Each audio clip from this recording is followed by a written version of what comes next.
Kalau tangan tidak luka, pegang racun juga tidak masalah. Artinya kalau kita punya ketegasan, kedisiplinan, lingkungan itu tidak masalah. Kita juga jangan menjadi the loser yang suka nyalahkan lingkungan.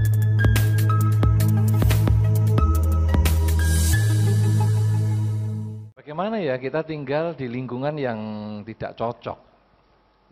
Memang lingkungan ini sangat pengaruh sekali ya. Kalau dulu ada satu kisah kuno sekali, satu gajah yang emosinya tinggi.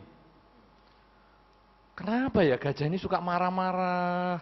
Ya, marahnya gajah ya nendang-nendang lah, kemudian ketemu orang yang main belalainya lah apa. Ternyata gajah ini ditambatkan dekat penjara.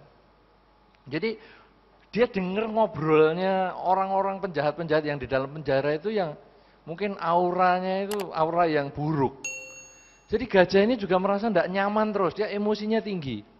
Kemudian gajah ini dicoba, sekarang dipindahkan ke lingkungan-lingkungan yang omongannya bagus-bagus. Ternyata berubah. Ya, karena memang lingkungan ini sangat besar pengaruhnya. Kalau tadi dikatakan, gimana ya saya dalam lingkungan yang tidak baik. Kalau Anda punya daya tahan yang bagus, silakan. Karena di dalam Dhamma juga disampaikan, toh, kalau tangan tidak luka, pegang racun juga tidak masalah. Artinya kalau kita punya ketegasan, kedisiplinan, lingkungan itu tidak masalah. Kita juga jangan menjadi the loser yang suka nyalahkan lingkungan. Karena nanti kadang-kadang, kenapa aku begini ya? Karena lingkungan nih. Kadang-kadang kita sendiri juga yang tidak tahan mental kita untuk bertahan dengan lingkungan kita. Jadi kalau kita memang orang yang kuat, silahkan di situ. Tidak apa-apa. Misalnya apa? Itu mertua Anda, itu pasangan hidup Anda. Anda tidak mungkin tuh meninggalkan mereka. Aku nggak tahan nih sama mertua model begini. Aku juga nggak tahan nih sama suami model begitu. Kemudian kita keluar dari lingkungan itu. Aku nggak tahan nih sama anak yang model gitu. Kemudian kita keluar dari lingkungan itu. Saya kira juga sulit. Terpaksa kita harus sekarang bertahan, menyesuaikan diri. Kita ibaratnya seperti pelita. Pelita itu walaupun ruangannya besar, kegelapan sedemikian besar, pelita kita kecil, kegelapan yang besar ini tidak bisa mematikan yang kecil. Menerkam yang kecil ini tidak bisa. Tetap yang kecil ini hidup terus. Nah sekarang kalau kita sudah punya prinsip, saya memang tinggal di lingkungan yang tidak cocok, tapi saya ada tujuan. Tujuan saya apa? Saya mau membangun rumah tangga ini saya bahagia. Mau mertua saya mau ngomong apa, pasangan hidup saya mau ngomong apa, pokoknya saya ingin membangun rumah tangga ini bahagia. Kalau memang bisa, Anda termasuk agen perubahan di dalam karakter lingkungan Anda. Tapi kalau Anda kemudian, aduh aku nggak tahan dah, lebih baik aku keluar.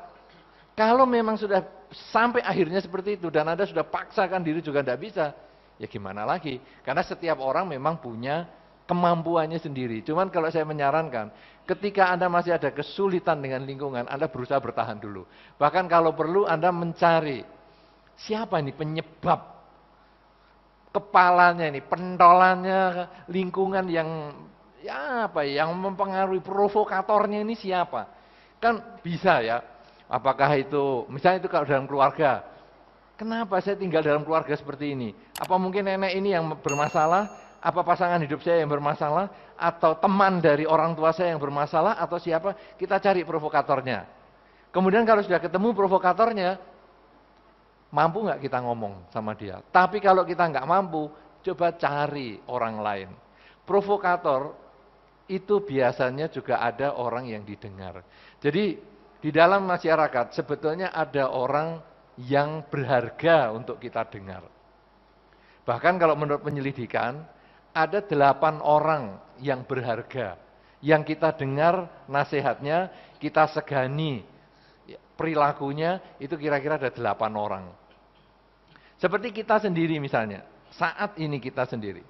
Kita bisa seperti ini karena ada beberapa orang yang memberikan pengaruh. Rambut model seperti ini, potongan baju model seperti ini, gaya bahasa seperti ini, itu pasti ada yang mempengaruhi. Nah, semua orang juga begitu, termasuk provokator tadi. Kalau kita bisa nyari provokator ini siapa yang berpengaruh, hubungilah orang itu. Kemudian mintalah tolong kepada orang itu untuk membantu menjernihkan lingkungan kita.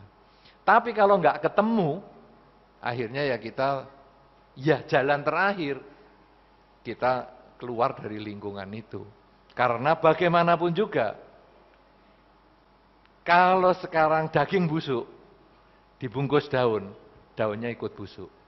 Kalau memang kita sudah jadi daun yang bersih, tetap saja tercemar oleh kebusukan itu, ya kita harus keluar dari lingkungan itu. Tidak ada pilihan lain, tapi jadikanlah itu pilihan yang terakhir, bukan pilihan yang pertama. Ya, karena kita hidup dalam dunia ini, kalau kita mau berkarakter, salah satunya adalah juga tadi bertanggung jawab.